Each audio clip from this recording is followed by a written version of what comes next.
বলছেন, আমার আজকে টপিকস বা আলোচনা হচ্ছে মুসলমান না হয়ে মৃত্যুবরণ করো না।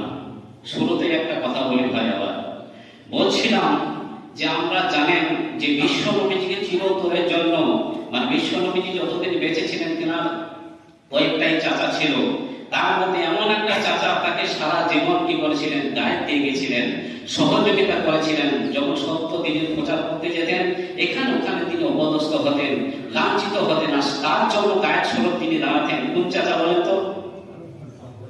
আবু তালেব। জানা দরকার আছে। তো এই আবু তালেব তিনি এরকম ভাবে দাঁড়িয়ে যেতেন, তিনি আমার ভাতিজা বা আমার ভাতিজার গায়ে হাতে হাত দেন, এরকম তিনি দাঁড়িয়ে যেতেন। শেষের বেলাতে যখন তার চাচা এহকাল থেকে পরকালে চলে যাচ্ছিলেন, তখন বড় বিশ্ব নবীজির বড় বেদনা, বড় ব্যথা হয়েছিল যে আমাকে যা সাহায্য সহযোগিতা করেছে